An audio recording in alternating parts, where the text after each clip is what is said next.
भारतीय cricket in दिनों फिर एक ऐसे मोड़ पर खड़ा है जहां मैदान से ज्यादा चर्चाएं चयन समिति के फैसलों पर हो रही हैं। अजीत आगरकर, जो बीसीसीआई के मुख्य चयनकर्ता हैं, अब खुद एक विवाद के केंद्र में आ चुके हैं। शुभमन गिल को वनडे कप्तान बनाए जाने और रोहित शर्मा तथा विराट कोहली के भविष्य को लेकर जो अस्पष्टता बनी हुई है, उसने क्रिकेट प्रेमियों और विश्लेषकों दोनों को सोचने पर मजबूर कर दिया है। सवाल यह है कि क्या यह बदलाव टीम की मजबूती के लिए है या फिर किसी आंतरिक शक्ति संघर्ष की वजह से लिया गया कदम है। एक दशक से क्रिकेट को नजदीक से देखने और समझने के अनुभव के बाद इतना तो साफ दिखता है कि यह मामला सिर्फ चयन तक सीमित नहीं है। यह भरोसे की परीक्षा है, जहां दिग्गज खिलाड़ियों को यह महसूस कराया जा रहा है कि अब उनका वक्त खत्म हो रहा है, जबकि वही खिलाड़ी पिछले कई वर्षों से भारतीय क्रिकेट की रीढ़ रहे हैं। जब कोहली और रोहित जैसे नामों को लेकर संभावना और शायद जैसे शब्द इस्तेमाल होने लगते हैं, तो यह समझना मुश्किल नहीं कि बदलाव के नाम पर अस्थिरता पैदा हो चुकी है। अजीत आगरकर की सबसे बड़ी चुनौती यही है कि उन्होंने टीम को एक ट्रांजिशन के नाम पर ऐसी दिशा में धकेल दिया है जहां अनुभव और स्थिरता की कीमत पर प्रयोग किए जा रहे हैं। सवाल यह है, क्या नए चेहरों को मौका देने की यह नीति वाकई रणनीतिक है या फिर पुराने चेहरों से निजात पाने का बहाना।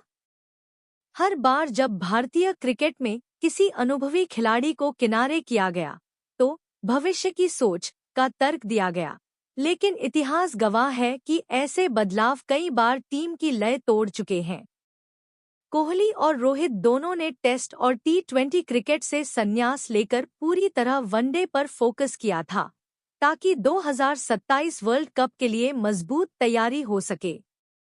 लेकिन अब जब चयनकर्ता खुद उनके चयन पर स्पष्ट नहीं है, तो यह सवाल उठना लाजमी है, क्या यह वही भरोसे की टीम है जिसे भारत ने पिछले कुछ वर्षों में बनाया था, या अब भारतीय क्रिकेट केवल प्रयोगों की प्रयोगशाला बन गया है जहां हर बदलाव नई शुरुआत के नाम पर जायज ठहराया जाता है। अगर तर्क यह है कि टीम को भविष्य के लिए तैयार किया जा रहा है, तो यह भी पूछना जरूरी है कि क्या मौजूदा टीम वास्तव में भविष्य के लिए तैयार है। क्या युवा खिलाड़ियों में वह मानसिक मजबूती है जो बड़े टूर्नामेंट में दबाव झेल सके, और अगर नहीं, तो क्या इन दिग्गजों को किनारे करना जल्दबाजी नहीं है। फैंस का गुस्सा और निराशा भी समझ में आती है। जिन्होंने कोहली और रोहित को अपनी क्रिकेटिंग पहचान का हिस्सा बनाया, उनके लिए यह निर्णय भावनात्मक झटका है। सोशल मीडिया पर उठते सवाल किसी प्रचार का हिस्सा नहीं है, बल्कि उस असंतोष का प्रतीक है जो धीरे धीरे भारतीय क्रिकेट के भीतर पनप रहा है। यह भी सोचने लायक है कि इस पूरे घटनाक्रम में संवाद की कमी कितनी बड़ी भूमिका निभा रही है। न तो चयन समिति ने स्पष्ट रूप से कुछ कहा, न ही खिलाड़ियों को खुले तौर पर भरोसा दिया गया। जब पारदर्शिता की कमी होती है, तो अविश्वास स्वाभाविक है। यही कारण है कि अब हर चयन और हर बदलाव किसी रणनीति से ज्यादा किसी राजनीति जैसा लगने लगा है। क्रिकेट केवल आंकड़ों और रणनीतियों का खेल नहीं, यह भावनाओं, विश्वास और टीम के सामंजस्य का मिश्रण है।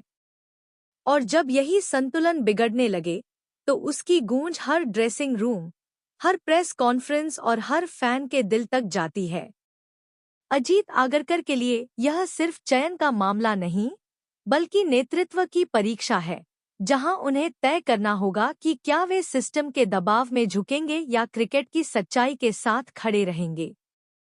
शायद आने वाले महीनों में जवाब मिल जाए, लेकिन इतना तय है कि भारतीय क्रिकेट फिलहाल एक अस्थिर संक्रमणकाल से गुजर रहा है, जहां हर निर्णय एक नई कहानी लिख रहा है, कभी साहस की, कभी विवाद की, और कभी उस अहंकार की जिसने कई बार इस खेल की आत्मा को चोट पहुंचाई है।